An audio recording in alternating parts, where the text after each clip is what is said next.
Bom, pessoal, agora a gente vai para a próxima parte da lição, que é o item 1.1 da página 23, a definição de inspiração. E eu gostaria que você prestasse bastante atenção. Aqui a gente vai ter várias citações de autores e de teólogos. Aqui a gente vai tentar mais ou menos dizer algumas coisinhas. E eu até deixo uma dica para vocês, tá? Esses pastores e teólogos estudiosos que estão sendo citados aqui, alguns brasileiros, outros norte-americanos, alguns que trabalham em ambos os países também, com o ensino da palavra, a maioria deles ainda, né, na ativa. Eles são como dicas aí para você estar procurando a bibliografia deles, adquirindo, né, as obras que eles têm escrito, principalmente com a teologia sistemática, que é o que é um exercício do que a gente está fazendo aqui com esses estudos da escola bíblica, tá? É um ramo da teologia sistemática, que é da gente estar estudando a Bíblia da forma como nós estamos fazendo. E aqui eles vão falar um pouquinho sobre o que é inspiração. Então, vamos acompanhando aqui a leitura. O que é inspiração? Millard Erickson, que é um pastor, é um teólogo, ele é autor do livro Teologia Sistemática. Esse Teologia Sistemática eu preciso dar uma recuperada aqui. Eu acredito que eu tenha esse livro, tenha passado também para os professores da escola bíblica, porque ele é um ótimo instrumento aí para quem gosta de dar uma aprofundada no tema. Esse livro ele traz um compêndio dos assuntos mais fundamentais, das doutrinas bíblicas mais fundamentais, e é um livro bem grandinho até, mas vem trazer um estudo sobre esses temas, essas doutrinas bíblicas, de forma que a gente é muito edificado. Então vale muito a pena a gente ter, e essa do Millard Erickson é uma recomendação até minha, assim, eu não tinha costume, né? Quando eu comecei a estudar, não tinha costume de ter acesso e nem adquirir esse tipo de livro, geralmente outros livros, né, que a gente adquiria, mas esse vale muito a pena para quem quer se aprofundar. Ele define inspiração como, eu quero que você grife essa definição dele: a influência sobrenatural do Espírito Santo sobre os autores das Escrituras. Então, grife essa parte aí do texto: a influência sobrenatural do Espírito Santo sobre os autores das Escrituras. E você faça também um círculo especial na palavra influência. Então, aqui a gente vai relacionar a inspiração com a influência. Então, eu fiz uma pesquisa no dicionário sobre qual é a definição desse substantivo, a influência. Uma coisa é influir, o ato de exercer influência sobre alguém. O que é a influência? É o ato ou efeito de influir, a primeira definição. E a segunda definição que apareceu foi a ação de um agente físico sobre alguém ou alguma coisa, suscitando modificações. Então, isso também é importante a gente entender, porque quando a gente está falando de influência, a gente está falando não só de sugestionar a mente dos autores. O que o Espírito Santo fez não foi apenas sugestionar os autores. Ele influenciou os autores, mudou a trajetória dos autores, causou modificações na vida, no caráter desses autores. Mesmo aqueles que escreveram sobre outros, né? Como é o caso de Lucas, por exemplo, que não viveu o que escreveu, mas ele foi atrás de pessoas que viveram. Esse texto, essa troca que causa modificações. Então é uma forma de influir, mas que causa modificações ou em alguém ou em alguma coisa. Exercer influência, a ação da influência. Então o que foi que o Espírito Santo fez quando inspirou? Ele não apenas sugestionou. Na verdade, ele veio e determinou modificações. Então, por isso, como eu disse na introdução, Como pode um texto escrito com pessoas tão diferentes parecer tão unificado? Porque foi o Espírito Santo quem influenciou, modificou, transformou, pegou a pessoa mais bruta, menos culta e transformou num grande pensador. Se você lê os textos bíblicos, por exemplo, escrito por Pedro, que era uma pessoa rudimentar, né, na sua questão, no seu conhecimento, nas suas atitudes, uma pedra muito bruta, e você ler o que Pedro escreveu na carta, você observar a sua forma de escrever, ele é extremamente profundo, né? Eram pessoas com outro tipo de experiência cultural, mas que foram profundamente modificadas. Então, continuando aqui na revista, ele termina aqui a frase que converteu seus escritos em um registro preciso da revelação, ou que faz com que seus escritos sejam realmente palavra de Deus. Essa influência, essa modificação, essa interação do ser humano com relação ao compêndio da Bíblia. Aí nós temos dois autores aí que atuam no Brasil, o Franklin Ferreira e o Alan. Vou ler aqui com Miatti, porque eu acredito que seja assim a pronúncia, tá? Me desculpem.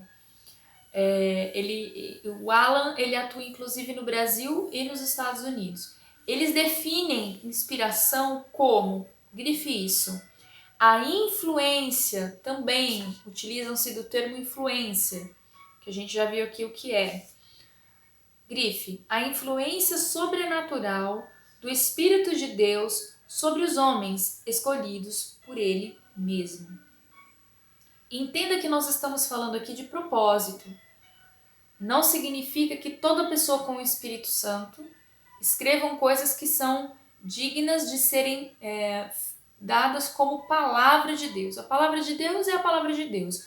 Os homens de Deus continuam escrevendo, mesmo na igreja primitiva, a gente sabe, porque estudamos essa parte, porque já vimos essa parte, que vários evangelhos circulavam entre a igreja no mundo, mas nem todos eles vieram para a Bíblia.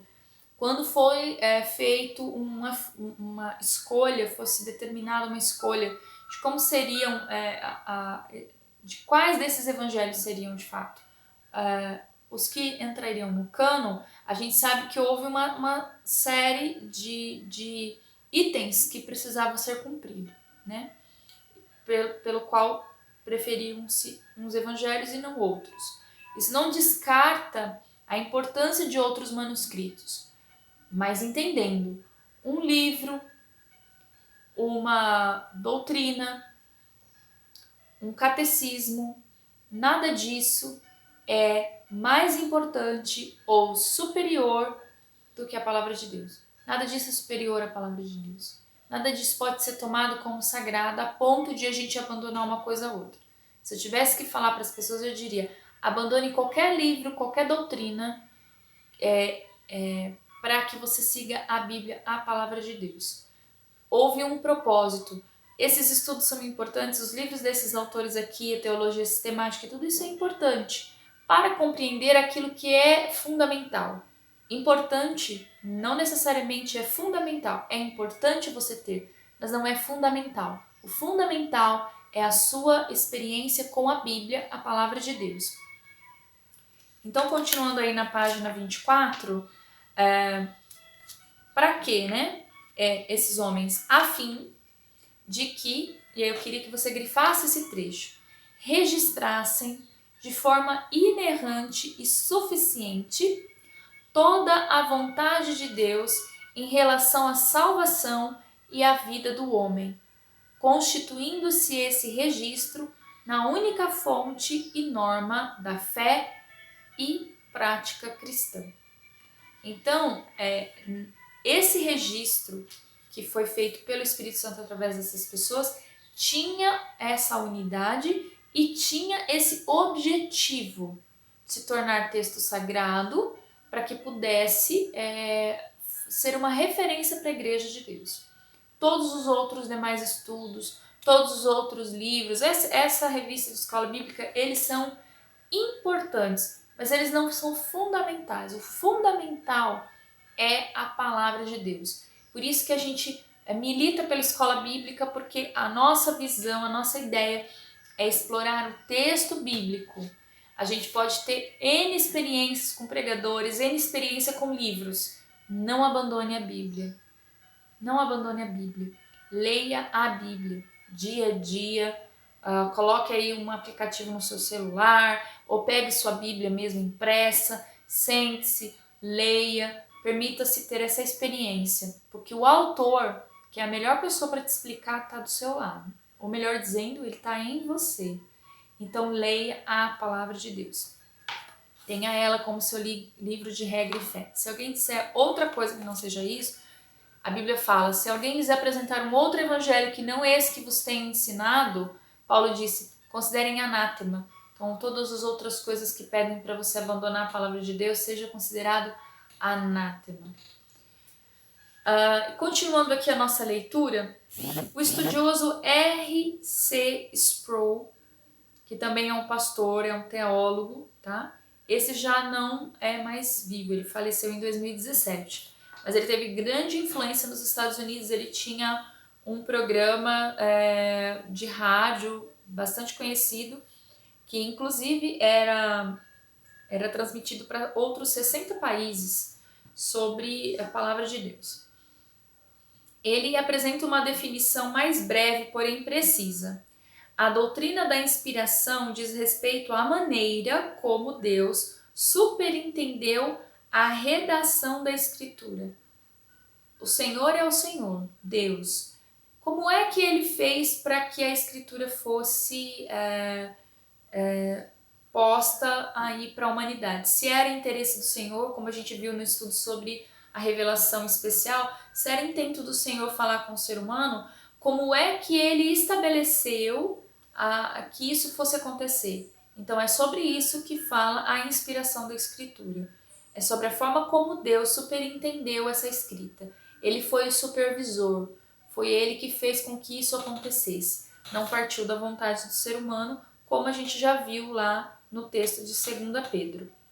As definições elaboradas por autores diferentes acerca da doutrina da inspiração ressaltam algumas verdades em comum.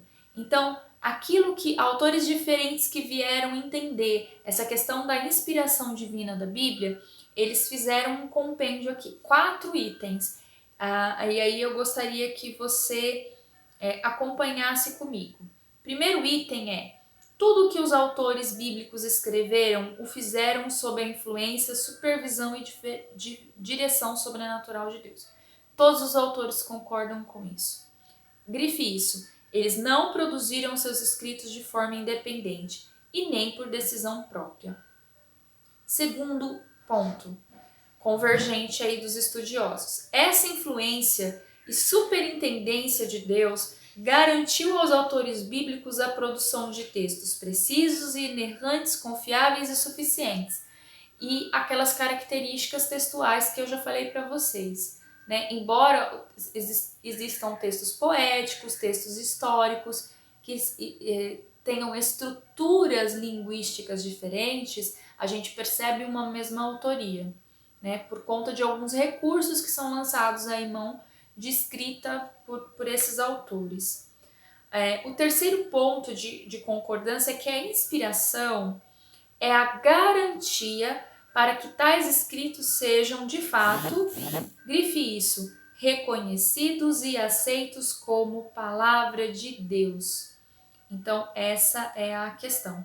E a inspiração está diretamente relacionada à transmissão e à redação ou ao registro escrito da verdade de Deus revelada. Então, esses homens foram inspirados com esse propósito direcionado. Olha, você vai escrever isso.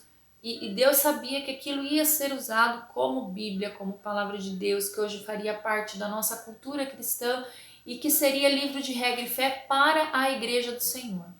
Então, havia um propósito naquela escrita. Ninguém é impedido de ser escrito. Você pode escrever suas impressões e escrever relatos do seu relacionamento com Deus, da sua trajetória com Deus. Mas isso não torna, embora você tenha o Espírito Santo, isso não torna você e seus escritos sagrados. O que torna sagrada é a sua caminhada. Sua caminhada com Deus é sagrada, é uma coisa intransferível, é uma coisa que Deus queria.